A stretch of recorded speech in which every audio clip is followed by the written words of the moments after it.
Hey yo guys, what's up and welcome back to Two Toe Tags Metal Review. Since here, getting our album review of Cancer Culture by Decapitated.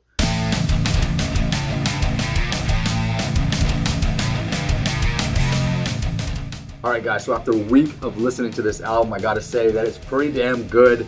I enjoyed it quite a bit. It's just overall a pretty fun, solid album.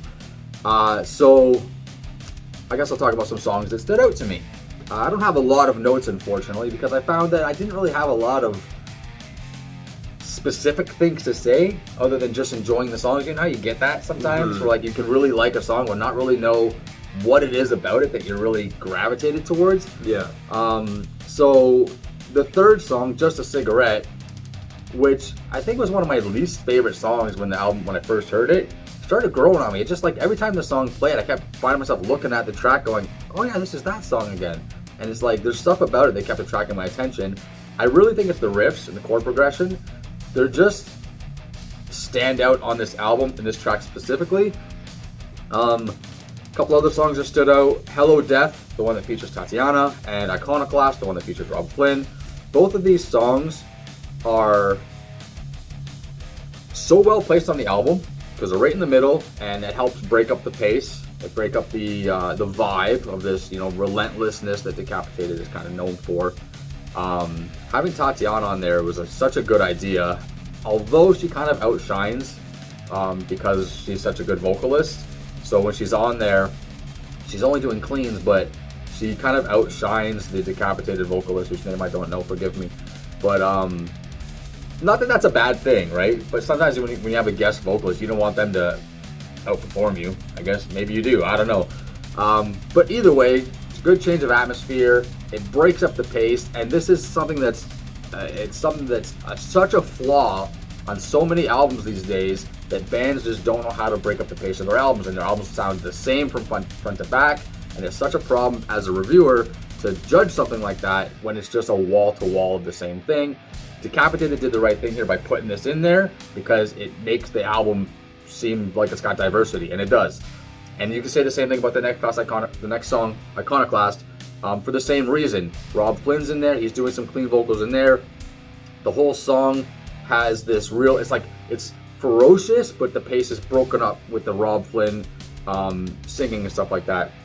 You got some really cool melodic riffing in between this super fast, crazy double bass stuff. Just adds dynamic, overall variety to the album. After that, another song that kind of, I wouldn't say breaks up the pace because it's right near the end, Hours of Battlegrounds, but the song's got a completely different flavor than everything else. It's got this, I really love the rolling percussion sound that's constant throughout the song. Just lots of tom work, double bass is going. And then, I think I mentioned this in the first impressions, or maybe I just told you, but this droned out guitar kind of thing over top of that, and how these two sounds, to me, don't feel like they should go together, but do, and it does very well. So the album does have a lot going for it, lots of good riffs, like I said, chord progression.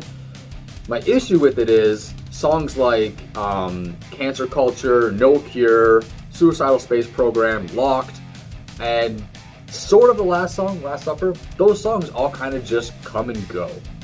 Nothing really too notable about them for me anyway. Well, I mean, I have pretty similar notes to you.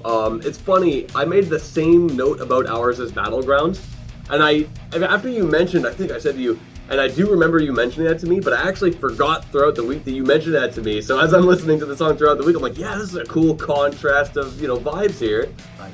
And then I'm realizing now, I'm like, wait, you kind of planted the seeds in my head about that already. Oh yeah. But yeah, both of the songs with features are incredible. Hello Death, though, first of all, the way it starts after No Cure, like No Cure finishes, and then you start with just snare hit and it goes, and it just feels like, whoa, like a big explosion. It feels like it leads into it really well and flows into it well, when it's not like it leads into it like the intro track to Cancer Culture.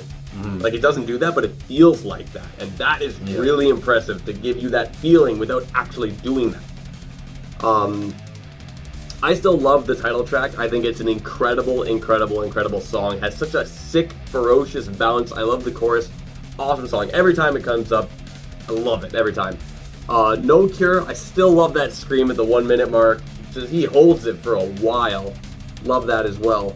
But with Hello Death, it builds up so well. Like, you have a lot of the harsh vocals kind of at the start, and then a lot of the clean vocals, and then as the song goes, you have them both going at the same time on top of each other.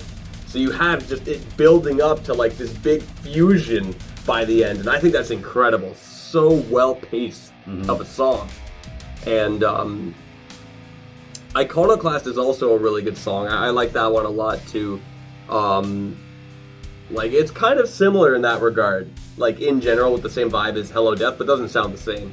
Yeah. The solo in Last Supper is a really, really good final solo for the album. I think it's one of the most emotional sounding solos, and it's really good to have it at the end like that, especially because this is a band that's really known for like very brutal, aggressive death metal, and in this album they incorporated a lot of melodic elements, you know, those two tracks like with the features. And this solo is a good example of that as well, and I think it's such a really cool hybrid. I think they really nailed it with that, you know? Yeah. They did a good job, because a lot of bands, they're going to make those experiments, right? A band that doesn't do melodic stuff, then they'll try it for an album. Whether it works or doesn't, you know, whatever. In this case, they killed it. Yeah, I think as far as their direction for this album, they definitely tried some new stuff, which I ultimately appreciate. I think it paid off for them.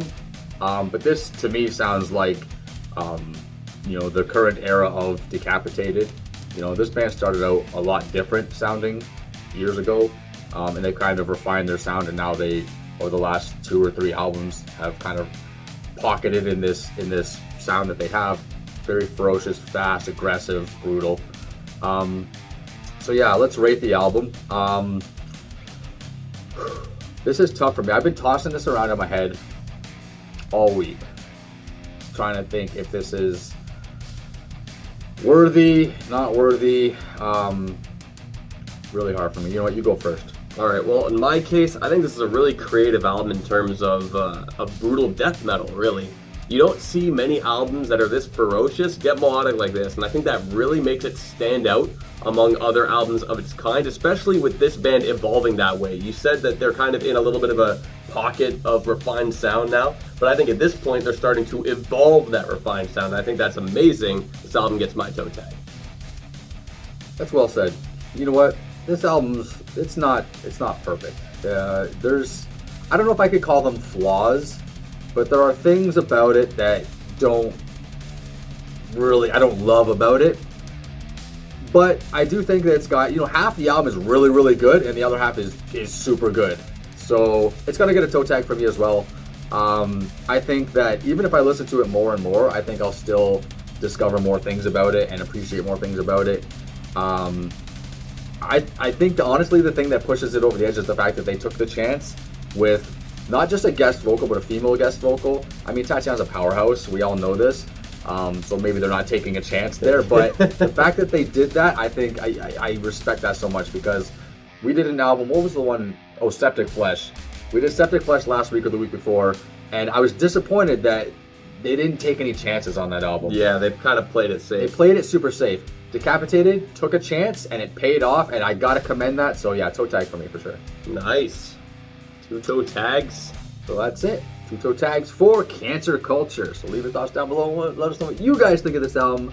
All that stuff. Sound off. That's it for this video. Subscribe if you guys are new to the channel. I'm Vile Self. I'm TV Fish. I'll see you guys on the next one.